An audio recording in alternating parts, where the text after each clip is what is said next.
ဒီနေ့နိုဝင်ဘာလ18ရက်နေ့မနက်မှာပဲမြောက်ရီရဲ့မြောက်ဘက်မှာရှိတဲ့ရွှေကုတ်ကိုနယ်မြေကိုဌာနဆိုင်ရာအဖွဲ့အစည်းတွေလုံခြုံရေးပူးပေါင်းတပ်ဖွဲ့ဝင်များကဝင်ရောက်ရှင်းလင်းခဲ့ပါတယ်ပထမဦးစွာအဲ့ထက်မှရှိနေတဲ့ကျွန်တော်တို့ခွင့်ပြုချက်မရရှိပဲစောက်လုပ်ထားတဲ့အဆောက်အုံ၃လုံးကိုအရင်ဝင်ရောက်ရှင်းလင်းခဲ့ပါတယ်အဲ့ထက်ကနေပြီးတော့စီစစ်ဆဲကျွန်တော်နိုင်ငံသား346ဦးဖမ်းမိခဲ့ပါတယ်။ online လောင်းကစားမှုမှာအသုံးပြုနေတဲ့ဖုန်းအလုံးရေ1000နီးပါးလောက်ဖမ်းဆီးရမိခဲ့ပြီးဆက်ပစ္စည်းတွေလည်းဖမ်းဆီးရမိခဲ့ပါတယ်။တစ်ဖက်နိုင်ငံကိုထွက်ပြေးမဲ့သူတွေကိုလည်းကျွန်တော်တို့ပိတ်ဆို့ဖမ်းဆီးလျက်ရှိပါတယ်။ဒီနယ်မြေမှာ online လောင်းကစားမှုလှုပ်ဆောင်နေတဲ့နယ်မြေ3ခုရှိပါတယ်။အဲ့ဒါတွေတော့နံပါတ်1ကတော့ KK ပတ်နယ်မြေနံပါတ်2ကတော့ကျွန်တော်တို့ရွှေကုတ်ကိုနယ်မြေနဲ့နံပါတ်3ကတော့ကြောက်ခက်နယ်မြေဖြစ်ပါတယ်ဒီ KK ပတ်နယ်မြေကတော့အားလုံးသိတဲ့အတိုင်းပဲမြောက်ဝတီမြို့ရဲ့ဒီတောင်ဘက်မှာရှိတယ်ရွှေကုတ်ကတော့မြောက်ဝတီရဲ့မြောက်ဘက်မှာရှိတယ်ပြီးရင်ကြောက်ခက်ဒေသကတော့ဒီတောင်ဘက်အစွန်ဆုံးပေါ့ဒါ KK ပတ်ရဲ့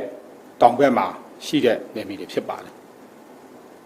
ဒီနေရာဒီမှာဘယ်သူတွေပါဝင်ပတ်သက်နေတယ်ဆိုတော့ဆိုတာလည်းကျွန်တော်ရခိုင်နှုံးကအတီလင်းပြောကြားခဲ့ပြီးဖြစ်ပါတယ် KK ပတ်နယ်မြေနဲ့ပတ်သက်ပြီးကျွန်တော်အားလုံးကိုရှင်းလင်းပြောပြတဲ့နေရာမှာအထောက်ထားတွေနဲ့ဘယ်သူတွေနဲ့ဘယ်အချိန်တုန်းကစာချုပ်ချုပ်ခဲ့တယ် KNU အဖွဲ့တွေကသူတွေနဲ့စာချုပ်ဘယ်လိုချုပ်ခဲ့တယ်ဘယ်လိုမျိုးဆောင်ရွက်ခဲ့တယ်ဘယ်သူတွေပါဝင်ပတ်သက်ခဲ့တယ်ဆိုတာကျွန်တော်ရှင်းလင်းပြောကြားပြီးဖြစ်ပါတယ် KK ပတ်နယ်မြေမှာ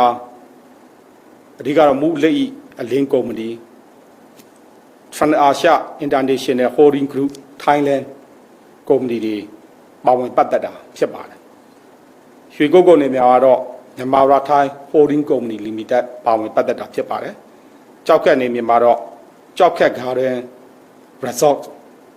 ကုမ္ပဏီကပါဝင်ပတ်သက်တာဖြစ်ပါတယ်ဒီနေရာမှာကျွန်တော်ပြောချင်တာကတော့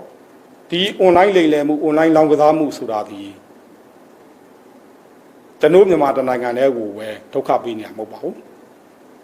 လိမ်လို့ရတဲ့နိုင်ငံတကာနိုင်ငံသူနိုင်ငံသားတွေကိုလည်းလိမ်လည်နေတာဖြစ်ပါတယ်ဒါကိုအမျိုးသားရေးတရားဝင်တရားအနေနဲ့ပြတ်သားတိုက်ခတ်ဖို့လဲနိုင်ငံတော်ယာယီသမ္မတတပ်မတော်ကာကွယ်ရေးချုပ်ဗိုလ်ချုပ်မူကြီးမင်းအောင်လှိုင်အနေနဲ့ညွှန်ကြားထားပြီးဖြစ်ပါတယ်လူထုတွေ့ဆုံပွဲတွေမှာလည်းဒါကိုပြတ်သားထုတ်ဖော်ပြောဆိုပြီးဖြစ်ပါတယ်အဲ့ဒီရဲ့များတဲ့ကိစ္စဖြစ်ပါတယ်ဒါကြောင့်ကျွန်တော်တို့မြန်မာနိုင်ငံသူနိုင်ငံသားများအားလုံးမီဒီယာများအားလုံးအနေနဲ့ဒီ online လိမ်လည်မှုတွေ online လောင်းကစားမှုတွေနဲ့ပတ်သက်ပြီးသတင်းရရှိလာရင်သက်ဆိုင်ရာကိုသတင်းပေးကြပါပူးပေါင်းဆောင်ရွက်သွားကြပါကျွန်တော်တို့မြန်မာနိုင်ငံအစိုးရအနေနဲ့လည်း6နိုင်ငံပူးပေါင်းဆောင်ရွက်ရေးအဖွဲ့တွေဒေသတွင်းအဖွဲ့အစည်းတွေနဲ့ပူးပေါင်းပြီးဒီ online လိမ်လည်မှုလောင်းကစားမှုကိုမြန်မာမြေပေါ်ကနေအပြီးတိုင်ချုပ်ငိမ့်သွားအောင်အမြင့်ပြတ်ခြေမုံတုတ်တင်သွားမှာဖြစ်ကြောင်းပြောကြားလိုပါတယ်အားလုံးကိုကျေးဇူးတင်ပါတယ်